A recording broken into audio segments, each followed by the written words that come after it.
नमस्कार, स्वागत है आप सभी का। तो ये वीडियो आप सभी के लिए बहुत ही ज़्यादा महत्वपूर्ण है, जो लोग डीबी करा चुके हैं उनके लिए भी और जिनका डीबी है उनके लिए भी।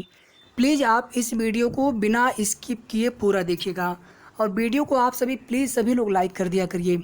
चलिए यहाँ पर देखिए, कमेंट ज़्यादा है और सभी सवालों के जवाब हमें सभी कमेंट में यहाँ पर देखने हैं जल्दी से। पहला देखिए यहाँ पर, मेरी वाइफ का आज सेकेंड मीटिंग में था, डीबी था, उन्होंने 5/4/2022 वाला और ना ही 2013 वाला लिया। उन्होंने बोला कि 25 तक तुम्हारा रिजल्ट आ जाएगा, उससे पहले आयोग तुमको बताएगा दूसरा कास्ट कब और कहाँ जमा करना है। कुछ हेल्प करो, आयोग कैसे बताएगा हमको कब और कहाँ जमा करना है। देखिए, पहली बात तो ये है कि सबके जिन लोगों ने डीबी कराए हैं सबके अपने अपने उन्होंने बताए चीज़ें। जैसे किसी ने कहा कि पति वाला भी ले लिए, लेकिन बाद में अगर रिजेक्ट कर दिए तो क्या करेंगे आप? पिता वाला ही जाति प्रमाण पत्र देना था। जब हमने कहा था आप सभी से कि 3 साल से ज़्यादा पुराना आप लोग मत दीजिएगा, तो उसमें लोग लगातार सवाल उठाते थे कि 3 साल वैलिडिटी कहीं लिखा होता है क्या? कुछ नियम होते हैं डीबी डॉक्यूमेंट्स का, किसी की जाति निवास भले ना बदले आपका। इसी प्रकार से जो लास्ट डेट होती है उसके बाद का नहीं लेते हैं, ठीक है। किसी सर्कमस्टेंसेज में ऐसा होता है कि हमारे पास पुराना है, हमने उसी की भी आप पे नया बनवाया, वो ले लेते हैं, लेकिन बिल्कुल नया है, पुराना हमने कोई दिया ही नहीं, ठीक है। बहुत तरह की चीज़ें होती। खैर, यहाँ पर देखिए, अलग अलग लोगों ने अलग अलग तरह की चीज़ें बताई हैं। जिसका डॉक्यूमेंट्स जमा भी हो गया है, लेकिन अभी उनको बताया नहीं गया कि आपके डॉक्यूमेंट्स में कुछ कमी है क्या। यानी बाद में रिजेक्ट अगर किसी को करते हैं तो किसी को नहीं पता है, ये सिचुएशन हो गई है। एएनएम रजिस्ट्रेशन के लिए हमने न जाने कितनी बार आप लोगों से बोला होगा कि एएनएम रजिस्ट्रेशन जो है आप लोग जो करा रहे पहले का अगर नहीं है, नया करवाते हैं तो उसमें जो है आयोग के ऊपर है वो क्या करेंगे।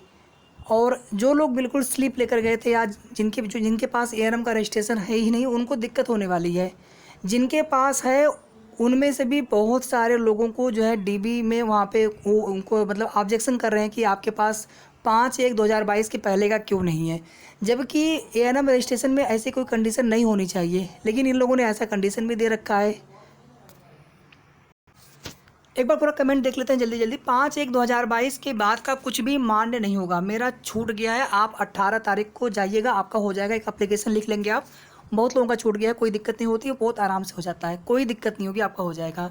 मेरा फॉर्म फिल करते समय एक्स गवर्नमेंट पर एस क्लिक हो गया था, आप एफिडेविट बनवा लीजिए। एफिडेविट लेंगे, बल्कि जिन लोगों ने एफिडेविट नहीं दिया था गलती के लिए, उन लोगों को 12 तारीख के लिए बुलाया गया वापस से कि आकर के आप एफिडेविट दीजिए अपना। एफिडेविट उनसे नहीं लेंगे जैसे आपने कोई ऐसी गलती करी है कि जिसके लिए एफिडेविट से भी वो गलती नहीं उससे हो पाएगा ठीक, तो वहाँ पे एफिडेविट नहीं लेंगे। बाकी जहाँ पे ठीक हो जाएगा वहाँ पे एफिडेविट लेंगे। जैसे हमने मान लीजिए सपोज दैट हमने ईडब्ल्यूएस उस टाइम पे नहीं लगाया फॉर्म में, अब हम एफिडेविट दे रहे हैं कि हमें ईडब्ल्यूएस करना था और उसका हम प्रमाण पत्र दे रहे हैं, वहाँ पे एफिडेविट नहीं लेंगे वो। इसी तरह से कुछ और भी एग्जाम्पल है। डीवी फॉर्म में नाम कुमारी प्रिंट है, लेकिन मार्कशीट में कुमारी से दिक्कत किसी को नहीं हो रहा है, तो कुमारी से दिक्कत नहीं होगी। डीबी में मेरा कोविड-19 वाला छूट गया, ये सब बिल्कुल नहीं होना चाहिए था। अब उसमें क्या करेंगे, आयोग के ऊपर है। अब इसमें मैं बिल्कुल भी आपको ये नहीं बता पा रहा हूँ कि इसमें आपको दिक्कत होगी कि नहीं होगी। इसमें बस केवल एक सलूशन है कि आप आयोग से संपर्क करें। रिजल्ट यानी डीबी पूरा कंप्लीट होने से पहले पहले आयोग में जा कर के मिले। बीच में जिस दिन डीबी नहीं है, छुट्टी भी है बीच में ना, 2 दिन गए भी है, तो उन 2 दिनों में जाकर के जिनका भी डीबी हुआ है, कोई भी आपको डाउट लगे, आप उन 2 दिनों में जाकर के आप आयोग से मिलिए। वहाँ पर कोई भी दिक्कत हो, मैं सभी से कह रहा हूँ, बाद में आप ये मत बताइए कहिएगा कि नहीं अब हम क्या करें। 2 दिन का गैप है, जिनका 2 दिन आजकल डीबी हुआ है, कोई भी आपको दिक्कत लगे, कोई डॉक्यूमेंट्स छूट गया हो, कुछ आप नहीं दे पाए हो, कुछ आपको देना था, जो भी चीज़ें थी, जो एफिडेविट नहीं दे पाए तो उनको एफिडेविट के लिए 12 को बुलाया गया है। बाकी जिनको दिक्कत है आप भी 12 को चले जाएँ, नहीं उसके बाद फिर डीबी स्टार्ट होगा, फिर आप दे नहीं पाएंगे, इतनी भीड़ होगी उस दिन, फिर आप दे नहीं पाएंगे। सभी को क्लियर है यहाँ तक? मेरा डीबी था, बट रूम में नंबर गलती से दूर से रूम से बैठ गए, दूसरे रूम में बैठ गए थे, उसके बाद कार्ड में टेबल नंबर भूल गए। बताइए कोई प्रॉब्लम तो नहीं होगी? ये सब गलती नहीं होना चाहिए। हम इसके लिए वही सेम चीज़ें फिर से दोहराएंगे कि जो 2 दिन गैप है, 12 को बुलाया गया, आप जिस दिन 2 दिन छुट्टी वाले जो गैप हुए उसमें जा कर के आप आयोग से मिलिए कि सर हमारा इस प्रकार से गलती हुआ है, कैसे भी करके उसको आप ठीक करवाइए। अगर हम ये मान के बैठ गए हमारा हो जाएगा, कोई दिक्कत नहीं होगी, अगर कुछ दिक्कत हो गई तो फिर हम क्या करेंगे? फिर बाद में वो लोग सुनेंगे भी नहीं, अप्लीकेशन कुछ भी नहीं लेंगे फिर बाद में वो। कोई भी छोटी से छोटी गलती आपसे नहीं होना चाहिए था। फॉर्म भरते समय आर यू गवर्नमेंट वाले ऑप्शन पर यस हो गया है क्या? इससे डीबी अगर आपने लिखा है तो फिर आपको उसका देना पड़ेगा, प्रमाण पत्र नहीं दे पाएंगे तो आप एफिडेविट लिख के ले जाइए। मेरे पास पिता और पति दोनों पक्ष का जाति प्रमाण पत्र है, कौन सा लगाएं प्लीज़ बताएं। पहली बात देखिए, जो पति वाला होता है उसको लेने का प्रावधान किसी भी भर्ती में नहीं होता है, लेकिन कभी कभी ये होता है ना, जैसे कि पिता पक्ष वाले की तरफ से निर्गत होता है लेकिन पति वाला होता है वो मान्य होता है। लेकिन जो केवल पति के आधार पर बनाया जाता है वो जाति प्रमाण पत्र सुप्रीम कोर्ट की भी गाइडलाइंस है वो मान्य नहीं करते हैं। जैसे अदर स्टेट में कोई है, एक किसी बहन का बार बार कमेंट आ रहा था, हमने उनको रिप्लाई भी किया था कि सुप्रीम कोर्ट की गाइडलाइंस है, उसमें अगर आप एफिडेविट या कुछ भी लिख कर ले जाएं आप कि हमारा सेम कास्ट, हमारे पिता मान लीजिए दिल्ली के हैं, हमारे हस्बैंड यूपी के हैं, उनके आधार पर आपकी जो जाति होती है वो वैलिड नहीं होती है, वैलिड नहीं मानी जाती है। बाकी आपकी इच्छा, आप कोशिश करिए, लेकिन जो चीज़ें ऑथेंटिक है हमने आपको बता दिया है। और उनके नंबर है 59 नंबर है, हमने बताया कि आपका हो जाएगा जनरल कैटेगरी में, ठीक है, आपको कोई दिक्कत नहीं होनी चाहिए, आपका सिलेक्शन हो जाएगा। 55-50 के ऊपर जिनका है आप सब लोग उम्मीद रखिए कि आपका हो जाएगा फाइनल मेरिट में। फाइनल मेरिट बहुत हाई नहीं जाएगी, जब रिजल्ट आएगा तो आप देख लीजिएगा हमने क्या कहा था। मेरे पास पिता और पति दोनों पक्ष का जाति प्रमाण पत्र है, कौन सा लगाएं। पिता वाला ऑफलाइन है 2004 का, पति वाला 2016 का है। पहली बात तो अभी एक कमेंट हमने पढ़ के सुनाया आपको कि 3 साल से पुराना ज़्यादा ले नहीं रहे, हालांकि पुराना भी लिया है लोग, कुछ लोगों का, लेकिन उनका बाद में कोई दिक्कत ना करें। 5/1/2022 के बाद का जो लोग कह रहे थे पिता पक्ष वाला ले लिए हैं, लेकिन उसमें बहुत लोग बता रहे थे कि उसमें दिक्कत कर रहे हैं, बाद में दिक्कत हो सकती है। भले ही उन्होंने जमा कर लिया हो जल्दी जल्दी में, जैसे कल लेट हो रहा था 3:30 बजे तक पहले शिफ्ट वालों का ही डीबी चलता रहा, बाद में जल्दी जल्दी में उन्होंने डॉक्यूमेंट्स जमा करवा लिए, लेकिन बाद में उसमें किसका रिजेक्ट करेंगे कोई नहीं जानता है, ठीक है। तो जो चीज़ें हमने आपको बताई हैं शुरू से आप याद करिएगा, आपको समझ में आ जाएगा कि हमने एक भी ऐसी चीज़ आपको नहीं बताई थी जो बिल्कुल उससे कुछ भी हट के आपको देखने को मिले आने वाले समय में। पिता वाला ही जाति प्रमाण पत्र लगेगा, 3 साल से ज़्यादा पुराना ना हो, 5/1/2022 के पहले का हो। अब इसमें किसी ने पहले वाला दे दिया, आप डीबी करा के आके आपको लग रहा है कि हमारा डीबी हो गया, बाद में अगर दिक्कत होगी तो आप क्या करेंगे, ठीक है। हमने आपके कमेंट पढ़े और जो भी आप कल डीबी कराए थे सब हमने कमेंट सब पढ़ के सबको बता दिया था कि इस प्रकार से लोग बता रहे हैं, लेकिन जो एक्चुअल में चीज़ें हैं वो भी हमने आपको बताई थी। बस मैं यहाँ पर यही विश करता हूँ कि किसी का भी, यही प्रे करता हूँ कि किसी का भी डीबी रिजेक्ट ना हो, आप सबका डीबी हो जाए। उसमें कोई ना कोई थोड़ी बहुत जो चीज़ें होती हैं उसको मानना चाहिए आयोग को, ठीक है। तो थोड़ा सा कोशिश आप लोग जिनका भी डीबी है ना, कोशिश करिए आप लोग, जहाँ पे एकदम पॉसिबिलिटीज़ नहीं है वहाँ पे चलिए, हमारी मजबूरी हम पुराना वाला ही दे के आएंगे या हमने कोई नया बनवाया हो वो ठीक है, आप पूरी कोशिश करिए। मैंने ये नहीं बोला कि आपको दिक्कत हो जाएगी, मैंने ये बोला कि मे भी ऐसा अगर हो, क्योंकि किसी को बताया नहीं है कि दिक्कत होगी कि नहीं होगी। हमारा भी पति का पुराना लिया है पर पिता की रिपोर्ट से 13/3/2019 का, आपका तो चल जाएगा, कोई दिक्कत आपको नहीं होगी। 2 फोटो लगाएंगे तो ब्रैकेट ऊपर लगाना, जो आपका आवेदन फॉर्म है ना यहाँ पे 2 ब्रैकेट 2 फोटो लगाना है, नीचे आपको फोटो पे साइन भी कर देना है। स्व घोषणा पत्र तो बहुत आसान है, आप ऑफिशियल वेबसाइट पे जाइए, आप नीचे जहाँ नोटिफिकेशन होता है उसमें आप जाके वहाँ से डाउनलोड कर लीजिए, या फिर जाके बोलेंगे दुकान वाले को कर देगा, हमने पूरा करके कई बार बताया हुआ है। आप हमारे टेलीग्राम चैनल से डायरेक्टली आप डाउनलोड कर लीजिए, या फिर कोई बहन शेयर कर दें उनको थोड़ा सा प्लीज़ व्हाट्सएप पे, ठीक है, या हम खुद कर देंगे।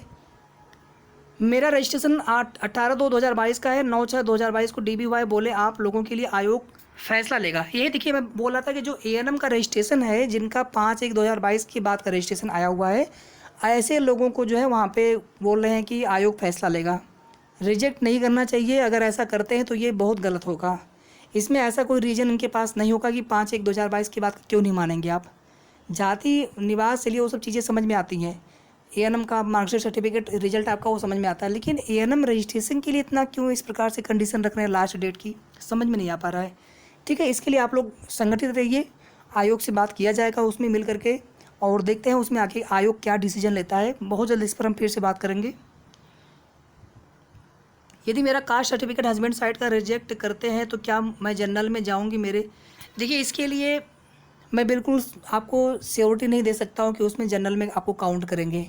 अदर स्टेट का होता है वहाँ पे जनरल में लेते हैं, बाकी इसमें प्रावधान होता है आयोग को जनरल में ही काउंट करना चाहिए, ठीक है।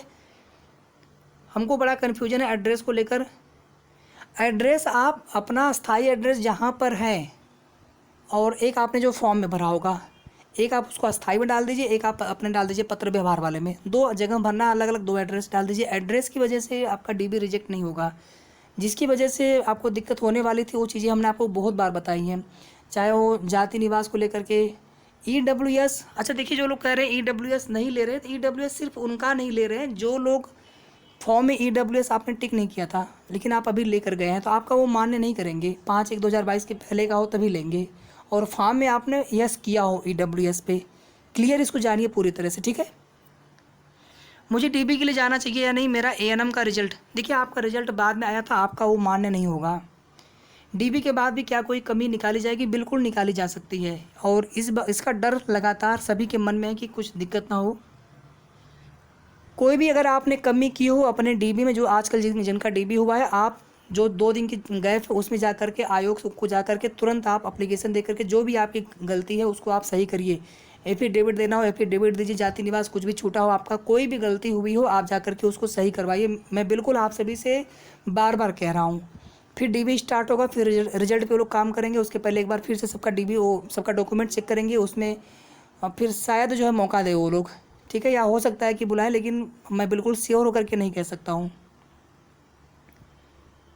सबको फ़ोन नहीं आ रहा, जो संविदा कर्मी जो मानव संपदा पोर्टल वाला EHRMS कोड के लिए वो लोग शायद फ़ोन कर रहे हैं लखनऊ से। जिन कैंडिडेट्स को रजिस्ट्रेशन के रिगार्डिंग दिक्कत आ रही है वो सब एक ग्रुप बनाकर आयोग से संपर्क कर सकते हैं। Please guide and make video.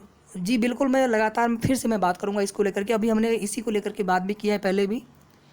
जिनका जनवरी के बाद आया है और जो ये कह रहे हैं कि उनको न्यू रजिस्ट्रेशन के कारण DB से आउट कर दिया, ये बहुत बड़ी प्रॉब्लम है, ऐसा नहीं करना चाहिए, ठीक है। और जाति निवास की वजह से भी किसी को, जाति की वजह से भी किसी का DB रिजेक्ट नहीं होना चाहिए। मान लीजिए किसी की जाति पुराना है, किसी ने अपना भी बाद में बनवा करके दिया हो, पहले पति का रहा हो, दिया तो है ना, क्योंकि रिपोर्ट जो पहले की लगी हुई है, ऐसा तो है नहीं कि बिल्कुल आज जो है उनके पिता की वो जाति अचानक से आ गई है, पहले से जाति उनकी वही है तभी तो ये सब चीज़ें देखिए यहाँ पर मानना चाहिए आयोग को। और इसके लिए सभी को, जैसे आप एक टीम बना करके आप लोगों को जा करके आयोग से मिलना पड़ेगा बार बार, जब तक कि ये पूरी तरह से मैटर क्लियर नहीं होता है। इतनी मेहनत के बाद यहाँ तक पहुँचो, इसके बाद फिर छोटी छोटी गलतियों के लिए लोग फिर पता नहीं क्या उसमें बहाना बनाए। जिसका DB कैंसिल करेंगे उसका डॉक्यूमेंट्स तुरंत वापस कर देते हैं, ऐसा कुछ नहीं है। जिनका DB नहीं कर रहे हैं उनको वापस कर रहे हैं, जिनका DB हो रहा है उसमें पता नहीं चल पा रहा है कि उसमें किसी का रिजेक्ट बाद में हो सकता है क्या, बता नहीं रहे हैं वो लोग। हाँ, जो कुछ कमी है पूछने पर बता रहे हैं कि बाद में आयोग फैसला लेगा, ANM रजिस्ट्रेशन वाला या फिर जो जाति वाला है या फिर जो भी चीज़ें हैं, ठीक है, या कोई चीज़ छूट गया आपका उसके लिए वो बता नहीं रहे हो, तो आपको पता है ना कि हमारा ये भरने में कुछ गलती हुआ है, कुछ दिक्कत हुआ है, या हम एफिडेविट नहीं दे पाए, तो उसके लिए आपको तुरंत जो है आयोग में जा करके आपको बात करनी है। और जिनका DB आगे है आप लोग कोई भी ऐसी गलती नहीं करेंगे। सिग्नेचर और डेट और फोटो पर आपको नीचे बिल्कुल करना है। आधार कार्ड पासबुक ये सब कहाँ मांग रहे हैं, कुछ भी नहीं। आधार कार्ड आप ID रखे रहिए एक। पासबुक आप क्यों परेशान है, पासबुक आप क्यों देंगे, यहाँ पर फाइनल ज्वाइनिंग केस में पासबुक ली जाती है। अच्छा, काल आया था आपके पास संविदा वाला एक्सपीरियंस के बारे में, प्रेजेंट टाइम ड्यूटी पर हो या नहीं, ट्रांसफ़र होकर आया हो अदर जिला से, उन्हीं के पास कॉल आई है। अच्छा, ठीक है, ठीक है। ड्यूटी पर हो या नहीं, ट्रांसफ़र होकर आए हैं, ठीक है। आवेदन पत्र में हमें आयु में छूट चाहिए, संविदा कार्यकर्ता जनरल EWS, तो क्या हमें जाति वाले में भर दे संविदा का, संविदा ANM। देखिए संविदा वाला जो है आपने जो अपना दिया है ना डिजिटल QR वाला अनुभव प्रमाण पत्र, आपको उसी के आधार पर जितने वर्ष का अनुभव होगा आपको आयु सीमा में छूट मिलेगी। क्यों आप परेशान है उसकी वजह से, ठीक है, आपको वहाँ से छूट मिलेगी। बाकी EWS जिनका है, जिन्होंने फॉर्म में भरा है, एस किया, आप EWS वाला जो जहाँ पे जाति वाला कॉलम है आप वहाँ पे अपना EWS वाला भर दीजिएगा। GNM वालों को बोले हैं आप सचिव से लिखवा कर लाइए तो आपका DB करेंगे। GNM वालों का DB वो लोग नहीं कर रहे हैं, GNM का या फिर जिनका रिजल्ट बाद में आया था, सबको कॉल नहीं आ रहा। जिनका वो ट्रांसफ़र होकर के आया ना उनके लिए कॉल हो रहा है, लखनऊ से कॉल उसमें आ रहा है कुछ, उसमें मानव संपदा पोर्टल वाला EHRMS कोड पूछ रहे हैं, उसमें कोई दिक्कत नहीं होना चाहिए। मेरा कास्ट सर्टिफिकेट फादर की तरफ से 2016 का तो मान्य नहीं कर रहे हैं, बोल रहे हैं पुराना है, 3 साल पुराना ओनली, देख लीजिए आप, ठीक है। ये तो कुछ बता दे रहे हैं, कल जल्दी में बहुत लोगों को बताया भी नहीं हो, और सबको पता नहीं फ़ोन करेंगे कि नहीं करेंगे, क्या दिक्कत नहीं है। तो यही सब चीज़ें हैं जो आपको हमने कई बार बताया था, लेकिन आपको लगता था कि नहीं चल जाएगा, कोई कुछ बता रहा है, कोई कुछ बता रहा है। मैंने आपको कई बार कहा था कि DB आपका दिक्कत होगा, उनका दिक्कत नहीं होगा, वो तो अपना बता के अपना ज्ञान दे के चले जाएंगे, समस्या आपको होगी। DB हो गया क्या, ऐसा कुछ नहीं मान्य है, कितना भी पुराना हो, 5/1/2022 के बाद का ना हो। देखिए इनका कहना है कि 5/1/2022 के पहले का हो, पुराना भी मान्य कर रहे हैं, होना चाहिए मान्य। 2016 का कास्ट सर्टिफिकेट लिया बट जनरल में काउंट कर रहे हैं। मतलब पुराना वो मान्य नहीं कर रहे एक तरह से, यानी जिनका नहीं मान्य हो पा रहा जाति प्रमाण पत्र उनको जनरल में काउंट कर ले रहे हैं। ये तो अच्छी बात है ना, कम से कम उनको उनका डीबी रिजेक्ट तो नहीं होगा ना, कम से कम वो फाइट तो करेंगे ना, मेरिट में रहेंगे तो कम से कम मेरिट में आएंगे तो होगा सिलेक्शन जनरल में।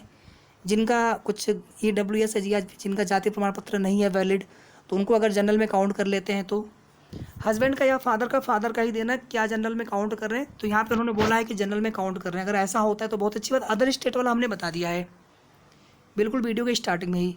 9/6/2022 को था, लेकिन कुछ कारण, अच्छा आप 18 को चले जाना, सेकंड वाला जो शिफ्ट उसमें आपका हो जाएगा। जिनका अभी छूटा है सबका हो जाएगा, क्योंकि उसमें फिर कोई है नहीं, ठीक है। मतलब जिन सबका डीबी हो चुका होगा फर्स्ट शिफ्ट तक 18 तारीख को। सेकंड शिफ्ट में वो सिर्फ ऐसे लोगों का डीबी करेंगे जिनका डीबी छूट गया है या फिर कोई दिक्कत वाले हों। अभी तो 12 को बुलाए हैं जिनको दिक्कत है, बाकी जो 2 दिन गए थे उसमें जाकर के जिनका डीबी कोई दिक्कत हो आप जाकर के तुरंत मिलिए, किसी से मत पूछिए, किसी की बात मत सुनिए, आप अपने से सोचिए, जा कर के खुद आप मिलिए, जो भी दिक्कत है उसको आप रेक्टिफाई करवाइए, उस प्रॉब्लम को, उस समस्या को। एफिडेविट दीजिएगा, कोई भी गलती हो उसके लिए आप बार बार मत पूछिए, परेशान मत होइए, एफिडेविट दीजिए। कोई कुछ कह रहा है उससे कोई मतलब नहीं है, दिक्कत आपको होगी इन फ्यूचर भविष्य में।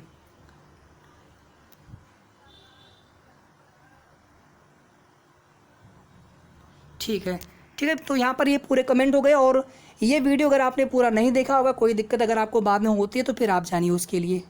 मैं मेहनत कर रहा हूँ सिर्फ और सिर्फ किसी का भी डीबी रिजेक्ट नहीं होना चाहिए। और आप 10 जगह देखिए वीडियो, हमें कोई दिक्कत नहीं, लेकिन आप गलत जानकारी कहीं से लेकर के फिर आप वही चीज़ अगर गलती करते हैं, फिर आपको दिक्कत अगर होती है तो फिर उसके लिए हमें जिम्मेदार नहीं है। हमने आपको सारी चीज़ें बता दी हैं बिल्कुल सही। बाकी आप ही लोग कमेंट करते हैं कि ऐसे हो गया वैसे हो गया, बाद में अभी उसमें पता नहीं किसका रिजेक्ट कर दें, किसका क्या कर दें। तो प्लीज़ थोड़ा सा आप लोग हमारी बातों को समझने का प्रयास किया करिए। जो भी चीज़ें हमने आपको बताई है बहुत उसको सटीक जानकारी ले करके, आयोग से जानकारी ले करके हमने आपको चीज़ें बताई थी। फिर भी डीबी हो रहा था, हमने कहा था कि हर संभव प्रयास करिए, आप लोग डीबी कराइए। सभी लोग जीएनएम वाले हैं, मैं तो उनको भी कह रहा हूँ कि आप भी डीबी कराइए, आप किसी को मना नहीं कर रहे हैं। बाकी देखिए बाद में क्या करते हैं वो लोग, ठीक है। तो इसके बाद जो भी आगे की सूचना होगी, अपडेट होगी, हम आपको तुरंत बताएंगे फिर से। लेकिन अभी फ़िलहाल में ये वीडियो आप लोग पूरा देखे होंगे, और वीडियो को आप लोग लाइक और शेयर कर दीजिएगा।